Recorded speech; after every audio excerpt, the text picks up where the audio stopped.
അധ്യായം 20. ഞങ്ങൾ കശ്മീർ സന്ദർശിക്കുന്നില്ല. അച്ഛാ, എൻ്റെ വേനലവധിക്കാലത്ത് ഹിമാലയ താഴ്വരകളിലേക്ക് ഒരു യാത്രയിൽ എന്നോടൊപ്പം കൂടാൻ ഗുരുദേവനെയും 4 സുഹൃത്തുക്കളെയും ക്ഷണിക്കണമെന്ന് ആഗ്രഹമുണ്ട്. കശ്മീരിലേക്ക് 6 റെയിൽവേ പാസുകളും യാത്രയ്ക്കാവശ്യമുള്ള പണവും അങ്ങ് തരുമോ? ഞാൻ പ്രതീക്ഷിച്ച മാതിരി അച്ഛൻ ഹൃദയം തുറന്നു ചിരിച്ചു. ഇത് 3-ാമത്തെ തവണയാണ് നീ എന്നോട് ഇതേ കെട്ടുകഥ പറയുന്നത്. കഴിഞ്ഞ വേനൽക്കാലത്തും അതിൻ്റെ മുൻകൊല്ലവും ഇതേപോലുള്ള അപേക്ഷ നീ നടത്തിയില്ലേ? അന്ത്യനിമിഷത്തിൽ ശ്രീ യുക്തേശ്വർജി പോകാൻ വിസമ്മതിക്കും. ശരിയാണച്ഛാ. എൻ്റെ ഗുരുദേവൻ എന്താണ് കശ്മീർ കാര്യത്തിൽ തീർച്ചയൊന്നും പറയാത്തത് എന്നറിഞ്ഞുകൂടാ. അങ്ങയുടെ കയ്യിൽ നിന്ന് പാസുകൾ വാങ്ങിക്കഴിഞ്ഞുവെന്ന് ഞാൻ പറഞ്ഞാൽ ഇപ്രാവശ്യം യാത്രയ്ക്ക് അദ്ദേഹം എങ്ങനെയെങ്കിലും സമ്മതിക്കുമെന്ന് ഞാൻ കരുതുന്നു. അച്ഛന് അപ്പോൾ വിശ്വാസമായില്ല. പക്ഷേ അടുത്ത ദിവസം ഏതാനും കൊള്ളിവാക്കുകൾ കളിയായി പറഞ്ഞുകൊണ്ട് അദ്ദേഹം എൻ്റെ കയ്യിൽ 6 പാസുകളും 1 കെട്ട് 10 രൂപ നോട്ടും ഏൽപ്പിച്ചു. നിന്റെ ഈ വെറും സൈദ്ധാന്തിക തലത്തിലൊതുങ്ങുന്ന യാത്രകൾക്ക് ഇത്തരം പ്രായോഗിക സഹായങ്ങൾ വേണ്ടിവരുമെന്ന് ഞാൻ കരുതുന്നില്ല, അദ്ദേഹം അഭിപ്രായപ്പെട്ടു. എങ്കിലും ഇവ ഇരിക്കട്ടെ. അന്ന് വൈകുന്നേരം എൻ്റെ കൊള്ള മുതൽ ഞാൻ ശ്രീ യുക്തേശ്വരൻ്റെ മുന്നിൽ പ്രദർശിപ്പിച്ചു. എൻ്റെ അതിയായ ഉത്സാഹത്തിൽ അദ്ദേഹം പുഞ്ചിരിച്ചെങ്കിലും അദ്ദേഹത്തിൻ്റെ വാക്കുകളിൽ ഉറപ്പൊന്നുമുണ്ടായിരുന്നില്ല. എനിക്ക് പോയാൽ കൊള്ളാമെന്നുണ്ട്, നോക്കട്ടെ.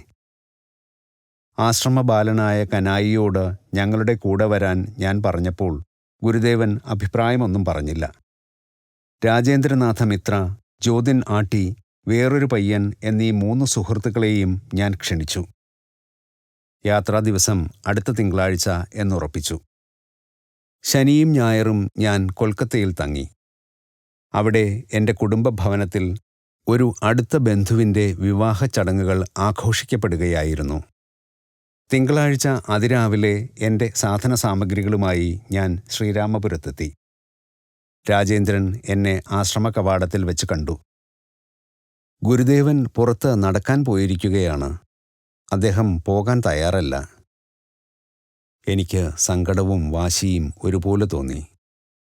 കശ്മീരിലേക്കുള്ള എൻ്റെ വെറും ഭ്രാന്തൻ പദ്ധതിയെ കളിയാക്കാൻ അച്ഛന് 3-മതൊരവസരം ഞാൻ കൊടുക്കുകയില്ല. ബാക്കിയുള്ള നമുക്ക് പോകണം. രാജേന്ദ്രൻ സമ്മതിച്ചു. ഒരു വേലക്കാരനെ കണ്ടുപിടിക്കാൻ ഞാൻ ആശ്രമത്തിൽ നിന്ന് ഇറങ്ങി. ഗുരുദേവനില്ലാതെ കനായി വരികയില്ലെന്ന് എനിക്കറിയാമായിരുന്നു.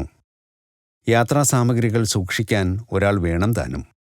പണ്ട് ഞങ്ങളുടെ കുടുംബത്തിലെ ഒരു ജോലിക്കാരനായിരുന്നവനും ഇപ്പോൾ ശ്രീരാമപുരത്തെ ഒരു അധ്യാപകൻ്റെ ജോലിക്കാരനുമായ ബിഹാരിയെ ഞാൻ ഓർമ്മിച്ചു.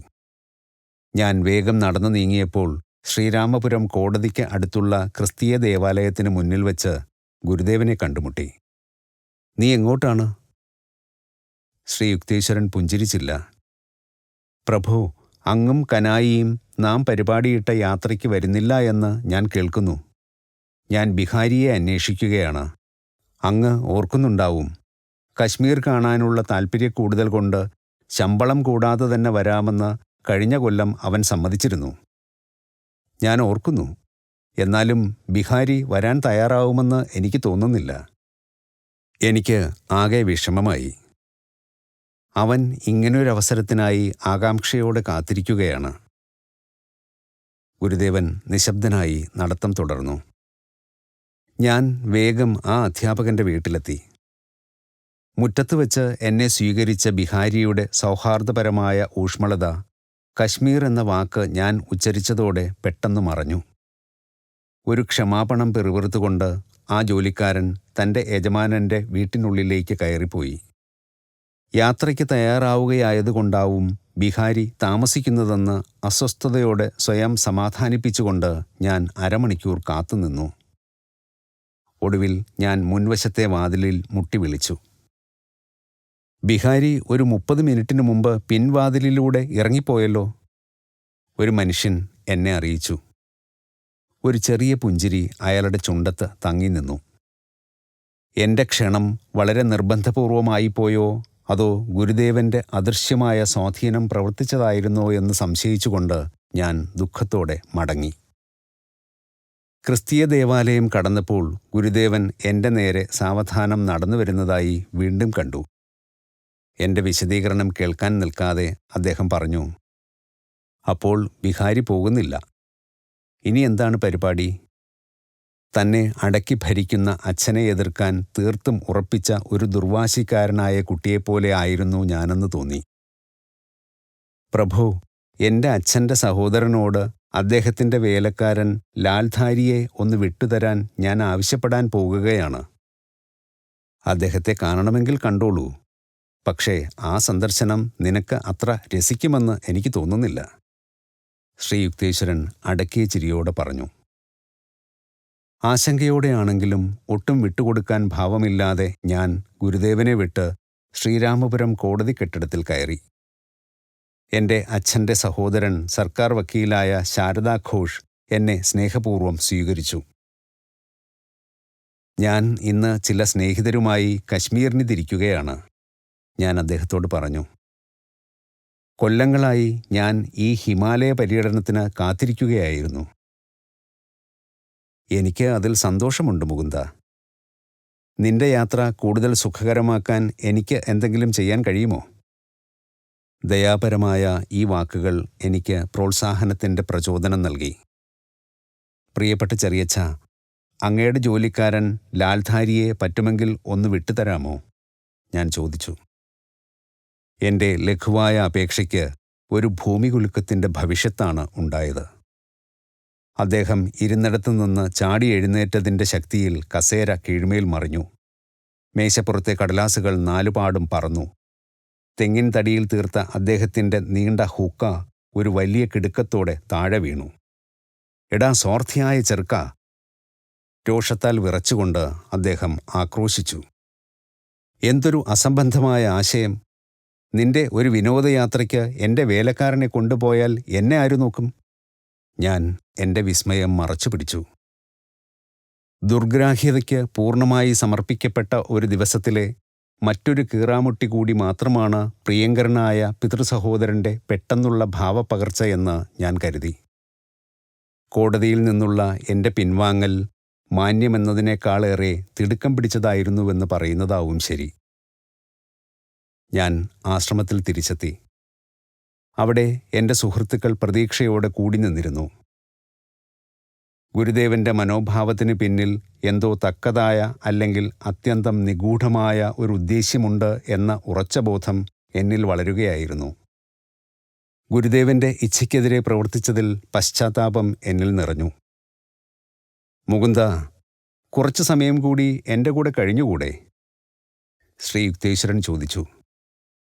രാജേന്ദ്രനും മറ്റുള്ളവരും ഇപ്പോൾ പോയി കൊൽക്കത്തയിൽ നിന്നെ കാത്തു നിൽക്കട്ടെ. വൈകുന്നേരം അവസാനത്തെ കൊൽക്കത്ത കശ്മീർ തീവണ്ടിയിൽ കയറാൻ ധാരാളം സമയമുണ്ടാവും. പ്രഭു, അങ്ങില്ലാതെ പോകാൻ എനിക്ക് പറ്റില്ല, ഞാൻ വിഷാദത്തോട് പറഞ്ഞു. എൻ്റെ സ്നേഹിതർ എൻ്റെ വാക്കുകൾ അല്പം പോലും വകവച്ചില്ല.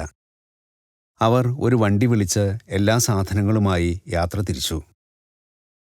കനായിയും ഞാനും ഗുരുദേവൻ്റെ കാൽക്കൽ നിശബ്ദമായിരുന്നു.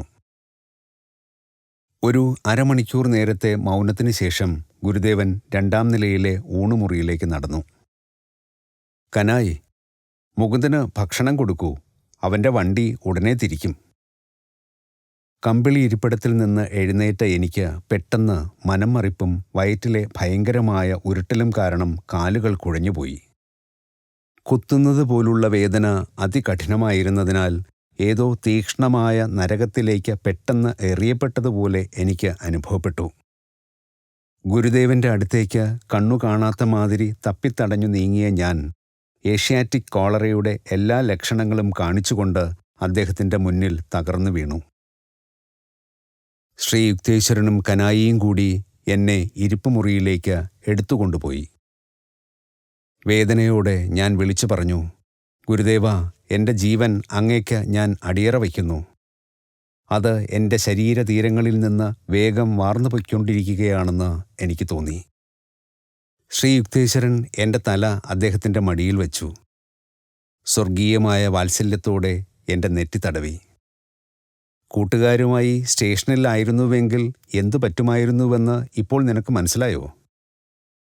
ഈ സമയത്ത് യാത്ര ചെയ്യേണ്ട എന്ന എൻ്റെ തീരുമാനത്തെ നീ സംശയിക്കാൻ മുതിർന്നതുകൊണ്ട് എനിക്ക് നിന്നെ ഇപ്പോൾ ഈ വിചിത്രമായ രീതിയിൽ നോക്കേണ്ടി വന്നു. ഒടുവിൽ എനിക്ക് മനസ്സിലായി, മഹാന്മാരായ ആചാര്യന്മാർ സ്വന്തം ശക്തികൾ പരസ്യമായി പ്രദർശിപ്പിക്കുന്നത് ശരിയാണെന്ന് വിചാരിക്കാത്തതുകൊണ്ട് ആ ദിവസത്തെ സംഭവങ്ങൾ ഒരു വെറും കാഴ്ചക്കാരന് തികച്ചും സാധാരണമായി മാത്രമേ തോന്നുമായിരുന്നുള്ളൂ. എൻ്റെ ഗുരുദേവൻ്റെ ഇടപെടൽ കണ്ടുപിടിക്കാനാവാത്ത വിധം സൂക്ഷ്മമായിരുന്നു. ബിഹാരിയിലും എൻ്റെ ചെറിയച്ഛനിലും രാജേന്ദ്രനിലും മറ്റുള്ളവരിലും കൂടി അദ്ദേഹത്തിൻ്റെ ഇച്ഛാശക്തി ശ്രദ്ധിക്കപ്പെടാത്ത രീതിയിൽ പ്രവർത്തിച്ചു. ഞാനൊഴികെ മറ്റെല്ലാവരും ഈ സാഹചര്യങ്ങൾ യുക്തിസഹവും സാധാരണവുമാണെന്ന് വിചാരിച്ചിട്ടുണ്ടാവും.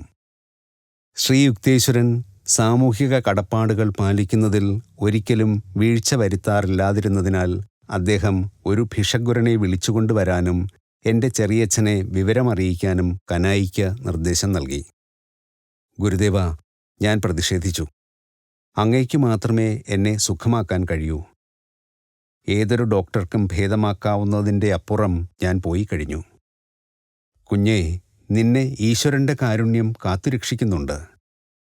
ഡോക്ടറെപ്പറ്റി വേവലാതി വേണ്ട. അദ്ദേഹം നിന്നെ ഈ നിലയിൽ കാണുകയില്ല. നീ ഇപ്പോഴേ സുഖം പ്രാപിച്ചു കഴിഞ്ഞു.